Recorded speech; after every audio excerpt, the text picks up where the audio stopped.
Hello everyone, నేను మీ సాయితోష్ పోతల. And ఈరోజు అయితే అరుణాచలంలో డే 2 ఎర్లీ మార్నింగ్ 2 o'clock అవుతుంది.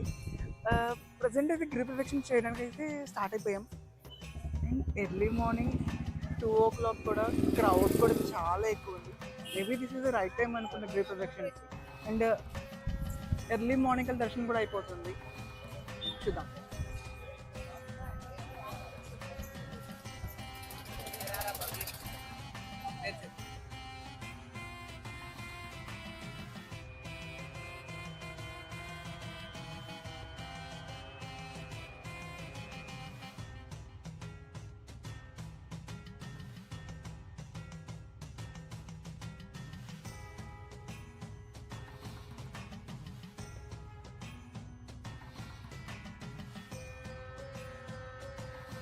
అండ్ ఇప్పుడు కొబ్బరికాయ కొట్టేసుకొని అండ్ జ్యోతి వెలిగించుకొని ఇప్పుడు గిరి ప్రదక్షిణ స్టార్ట్ చేద్దాం అనమాట.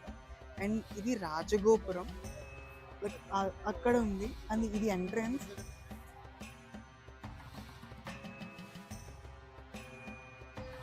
అండ్ ఫస్ట్ ఇంద్రలింగం దగ్గరికి అయితే వచ్చేసాము. స్టార్టింగ్ పాయింట్ ఇంద్రలింగం అనమాట. ఈ దర్శనం చేసుకొని నెక్స్ట్ స్టార్ట్ చేద్దాం. సో ఫస్ట్ ఇంద్రలింగం దర్శనం అయితే అయిపోయింది. అండ్ రోడ్డు కొంచెం కన్స్ట్రక్షన్ జరుగుతుంది. కొంచెం రాళ్ళు అవన్నీ గుచ్చుకుంటున్నాయి కాబట్టి it's okay, fine. Giri start చేసి ఆల్మోస్ట్ ఒక ½ hour అయితే అవుతుంది. స్టిల్ అవుతూ ఉంది, బట్ ఎంత టైం అదో తెలియదు, చూద్దాం. అండ్ ఇంకొకటి విషయం ఏంటి అంటే, మనం అరుణాచలంలో ఉండే లింగం పంచలింగాలలో ఒకటైన అగ్నిలింగం అనమాట. లైక్ మనం గుడి బయట ఎంత లైక్ టెంపరేచర్ కూల్ ఉన్నా కానీ గర్భగుడిలో మాత్రం చాలా ఏంటంటే హీట్ ఉంటుంది. ఆ టెంపరేచర్ అనేది మనం ఫీల్ అవుతాం అన్నమాట. వచ్చేసి మనకి యమలింగం అయితే ఉంటుంది అనమాట అయితే లోపల.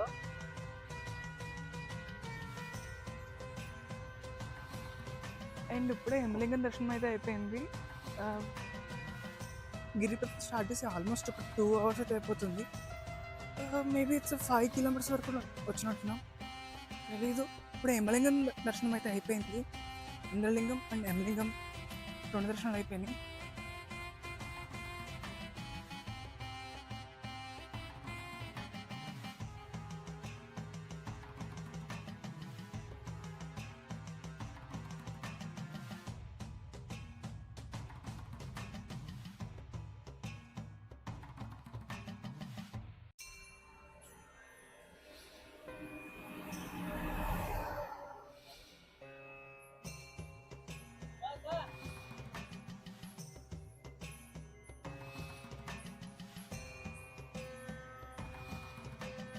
అండ్ ప్రజెంట్ ఇప్పుడైతే మనం నైరుతి లింగం దగ్గరికి వచ్చేసాం అనమాట.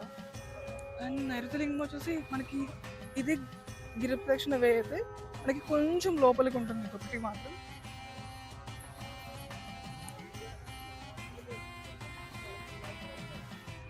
నైరుతి లింగం కొంచెం లోపలికి వెళ్తూ ఉంటే లోపల ఉంటుంది టెంపుల్. లింగ్ ఇక్కడ కనిపిస్తూ ఉంటుంది. మేబీ క్యాంప్స్ అవి లోపలికి ఎలా లేవు అనుకుంటా. ఇక్కడ ఎలా ఉంటే నేను చూపిస్తాను. అండ్ ఇప్పుడు నైరుతిలింగం దర్శనం అయితే అయిపోయింది. నెక్స్ట్ వచ్చేసి వరుణలింగం అనమాట. లిటరల్లీ ఓపిక అయితే అయిపోతుంది, చాలా నొప్పులు వస్తుంది. చూద్దాం.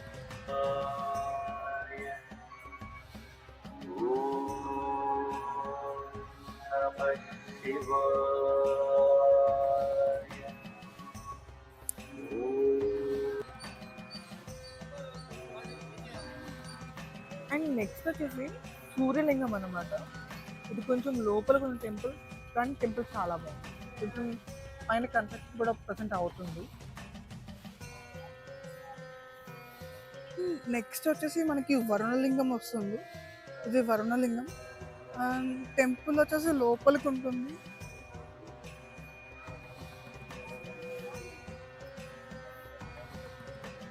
ఇది టెంపుల్.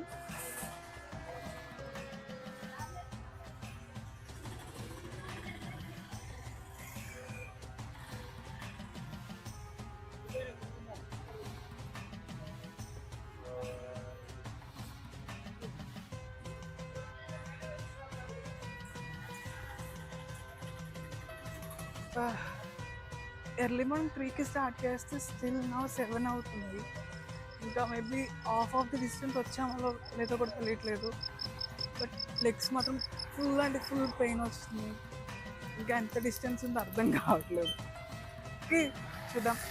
ఇంకా మనకి కుబేరలింగం అండ్ ఈశాన్యలింగం అండ్ నెక్స్ట్ ఒక మోక్ష మార్గం అనే ఒక ప్లేస్ ఉంది. అండ్ అది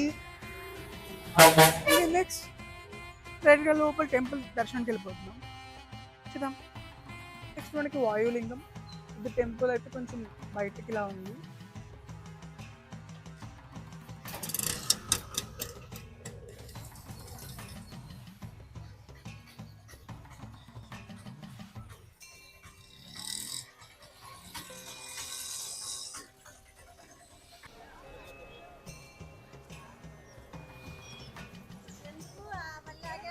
వచ్చేసి చంద్రలింగం అన్నమాట. అండ్ దీని టెంపుల్ వచ్చేసి మనకి ఇక్కడే ఉంటుంది. అండ్ నెక్స్ట్ వచ్చేసి చంద్రలింగం మన టెంపుల్ అన్నమాట.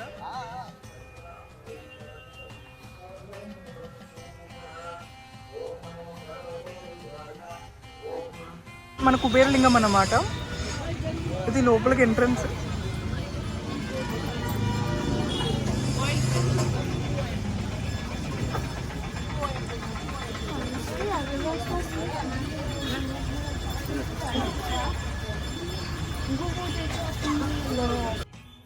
అండ్ ఇది కుబేరలింగం టెంపుల్.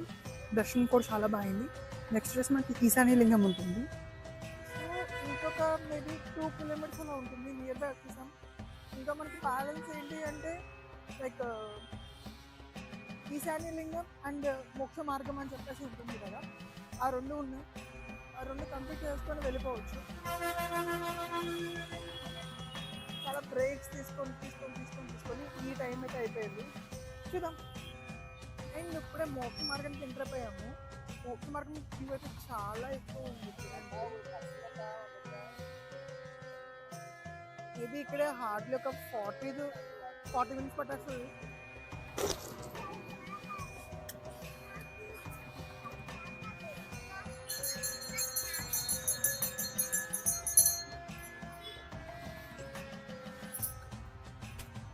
సో మోక్ష మార్గం కూడా అయిపోయింది కంప్లీట్గా. ఆల్మోస్ట్ 1.5 hours పట్టేసింది అక్కడే. మార్నింగ్ 3 o'clock స్టార్ట్ అయిన వాళ్ళం స్టిల్ 10:30 అవుతుంది. 1.5 hours వేస్ట్ అయిపోయింది అక్కడే. ఇంత క్రౌడ్ ఉన్నారు, చాలా రష్ ఉంది. అండ్ ఈరోజు మంగళవారం, రేపు పౌర్ణమి. అండ్ మంగళవారం ఇక్కడ గిరి ప్రదక్షిణ అండ్ స్వామివారి దర్శనం చాలా స్పెషల్ అంట. బట్ చూద్దాం. ఇంకా ఈశాన్యలింగం అవన్నీ ఉన్నాయి. అదంతా అయిపోయాక టెంపుల్ మెయిన్ అయింది. సో ఫైనల్లీ ఈశాన్యలింగం దర్శనం కూడా అయిపోయింది. అండ్ నెక్స్ట్ వచ్చేసి ఇంకా మెయిన్ టెంపుల్కి ఇంకా 2 kilometers ఉంది. ఓకే, అక్కడ కలిపి. సో ఫైనల్లీ కొన్ని అవర్స్ గిరి దర్శనం తర్వాత రాజగోపురం దగ్గరికి అయితే వచ్చేసాం. అండ్ నెక్స్ట్ లోపలికి వెళ్ళి దర్శనం చేసుకుందాం. ఫైనల్లీ గిరి ప్రదక్షిణ అయితే కంప్లీట్ అయిపోయింది. టెంపుల్ దగ్గరికి అయితే వచ్చేసాం. నెక్స్ట్ దర్శనం. అండ్ ఫైనల్లీ టెంపుల్ లోపలికి అయితే వచ్చేసాము. టెంపుల్ లోపల కూడా చాలా పీస్ఫుల్గా చాలా బాగుంది. అండ్ ఈ టెంపుల్ నార్మల్గా ఫోన్స్ అంతా నార్మల్గానే ఎలా ఉంది. అండ్ చాలామంది లోపల పిక్స్ కూడా తీసుకుంటున్నారు, కొన్ని వీడియోస్ కూడా తీసుకున్నారు. అట్లాగే నేను కూడా లోపల వరకు ఆర్కిటెక్చర్ అంతా కొన్ని వీడియోస్ తీసుకున్నాను. అవన్నీ ఈ వీడియోలో మీకు చూపిస్తాను.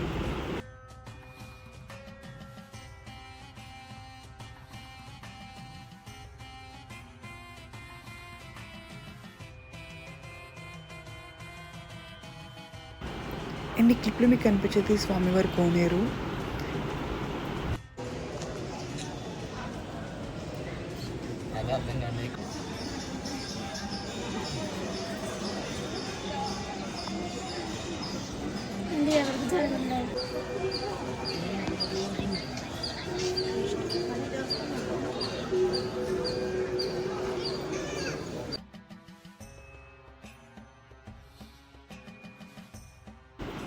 దర్శనం చాలా చక్కగా అయిపోయింది. దర్శనం అయిపోయిన తర్వాత అక్కడే గుడిలో ప్రశాంతంగా చాలాసేపు అలా వరకు కూర్చొని ఆ స్వామిని తలుచుకుంటూ ఉన్నాం. చాలా బాగా అనిపించింది. సో ఫైనల్లీ దర్శనం చాలా చక్కగా అయిపోయింది. కొంచెం లేట్ అయినా చాలా అంటే చాలా బాగా అయింది. అండ్ ఇక్కడ శివుడు మాత్రం స్వయంభూగా వెలిసాడు అని చెప్పడానికి మనకి స్కంద పురాణంలో సో మెనీ స్టోరీస్ ఉన్నాయి. అందులో ఒక స్టోరీ ఏంటంటే ఆ తిరువన్నమలైలో అరుణగిరి ఎలా ఏర్పడిందో స్కంద పురాణంలో అరుణాచలం మాత్యం అనే సెక్షన్లో మనకు క్లియర్గా వివరించారు. సతయుగం స్టార్టింగ్లోనే బ్రహ్మదేవుడు సృష్టిని మొదలు పెడతాడు, అంటే జీవుని పుట్టించడం మొదలు పెడతాడు. ఇంకోవైపు శ్రీ మహావిష్ణువు సృష్టిని ముందుకు నడిపిస్తూ ధర్మ అధర్మాన్ని సరిసమానంగా ఉండేలా చూస్తున్నారు. వారి పనులు చేస్తూ ఉన్నారు. ఒకరోజు బ్రహ్మ విష్ణువు ఎదురుపడతారు. అప్పుడు వారిద్దరి మధ్య ఒక సీరియస్ డిస్కషన్ నడుస్తుంది. అది ఏంటి అంటే మన ఇద్దరిలో ఎవరు గొప్ప అని. అప్పుడు బ్రహ్మ ఈ సృష్టిని పుట్టించిందే నేను, సో నేనే గొప్ప అంటాడు. ఒకవైపు ఈ సృష్టిని ముందుకు నడిపిస్తుందే నేను, సో నేనే గొప్ప అంటారు. అలా వాళ్ళిద్దరి మధ్య చాలా సీరియస్గా డిస్కషన్. అప్పుడు ఆ ప్లేస్కి పరమశివుడు వస్తాడు. శివుడు వాళ్ళ మాటలు విని ఒక పెద్ద అగ్నిలింగంలా మారిపోతాడు. అగ్నిలింగంలా మారిపోయిన తర్వాత వాళ్ళిద్దరికి ఒక పరీక్ష పెడతాడు. ఈ లింగం మొదలు మరియు చివర, అంటే ఎక్కడ మొదలైందో ఎక్కడ ముగుస్తుందో అని ఎవరు ముందుగా కనిపెడతారో వాళ్ళు మాత్రమే గొప్ప వాళ్ళని శివుడు చెప్తాడు. అప్పుడు బ్రహ్మదేవుడు తన హంసవాహనాన్ని తీసుకొని ఆ అగ్నిలింగం ఎక్కడ మొదలవుతుందని వెతకడం కోసం పైకి వెళ్తాడు. అంతలో విష్ణుమూర్తి తన వరాహాన్ని తీసుకొని ఆ లింగం ఎక్కడ ముగుస్తుందో అని పాతాళాన్ని తవ్వుకుంటూ కిందకి వెళ్తాడు. అలా కొన్ని వేల సంవత్సరాలు ఇద్దరు వెతుకుతూ ఉంటారు. బ్రహ్మదేవుడు ఎంత పైకి వెళ్ళినా సరే ఆ లింగం ఎక్కడ మొదలవుతుందో చేరుకోలేడు. అలాగే విష్ణుమూర్తికి కూడా ఆ లింగం ఎక్కడ అంతమవుతుందో కనిపించదు. ఇంకా విష్ణుమూర్తికి నేను ఎంత వెతికినా దొరకదనే అర్థమవుతుంది. ఇంకా శివుడి దగ్గరికి వెళ్ళి నేను ఎంత వెతికినా దొరకలేదన్న నిజాన్ని ఒప్పుకుంటాడు. కానీ బ్రహ్మదేవుడు మాత్రం అలా వెతుకుతూనే ఉంటాడు. అప్పుడు బ్రహ్మదేవుడికి ఒక కేతిక పువ్వు కనపడుతుంది, అది మొగలి పువ్వు. ఆ పువ్వు పైనుండి కింద పడుతుంటే బ్రహ్మ పట్టుకొని నువ్వు ఎక్కడి నుంచి వస్తున్నావు అని అడుగుతాడు. అప్పుడు ఆ కేతిక పువ్వు నేను అగ్నిలింగం తలపై నుండి వస్తున్నానని చెప్తుంది. అప్పుడు బ్రహ్మ పువ్వుని అడుగుతాడు, శివుని మొదలు ఎక్కడ ఉందని చెప్పేసి. అప్పుడు ఆ పువ్వు అంటుంది, నేను కింద పడటం మొదలై కొన్ని కోట్ల సంవత్సరాలు అవుతుంది, అయినా సరే నేను ఇప్పటికీ కింద పడలేదు. ఇంకా బ్రహ్మదేవుడికి అర్థమవుతుంది ఈ అగ్నిలింగం మొదలెక్కడుందో కనిపెట్టడం అసాధ్యమని. అప్పుడు బ్రహ్మదేవుడు ఆ పుష్పంతో అంటాడు, ఈ లింగం యొక్క మొదలు చూశానని చెప్పమనేసి శివుడు చెప్పమని దానికి ఆ పుష్పం ఒప్పుకుంటుంది. పక్కనే ఒక నంది ఉంటుంది, ఆ నందిని కూడా సాక్ష్యం చెప్పమని అడుగుతాడు. ఆ నంది కూడా ఒప్పుకుంటుంది. ఇంకా బ్రహ్మదేవుడు ఆ పుష్పాన్ని మరియు నందిని తీసుకొని వెళ్తాడు. అక్కడ విష్ణుమూర్తి కూడా ఉంటాడు.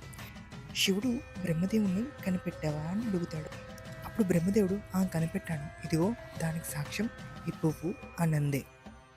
శివుడు ఆ మొగలి పువ్వుని నిజంగానే చూసారని అడుగుతారు.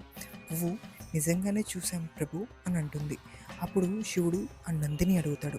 అప్పుడు ఆ నంది తలతో చూశాడని, కాదు తోకతో చూడలేదు, అబద్ధం చెప్తానని చెప్పేసి అంటుంది. ఇంకా అప్పుడు శివుడికి కోపం వస్తుంది. బ్రహ్మదేవుడికి శాపం ఇస్తాడు, భూలోకంలో నీ గుళ్ళు ఎక్కడా ఉండవు అని చెప్పేసి. ఇంకా ఆ మొగలి పువ్వుని కూడా నా పూజల్లో నేను ఎక్కడా వాడని చెప్పి శపిస్తాడు. అందుకే శివుడి పూజలు మొగలి పువ్వు వాడరు. ఇంకా నందికి కూడా నీ తలని ఎవరు మొక్కరు, నీ తోకనే మొక్కుతారని చెప్పేసి శపిస్తాడు. ఇంకా బ్రహ్మదేవుడు రిలీజ్ అయ్యి తన ఈగోని మొత్తం పక్కన పెట్టి శివుణ్ణి క్షమించమని అడుగుతాడు.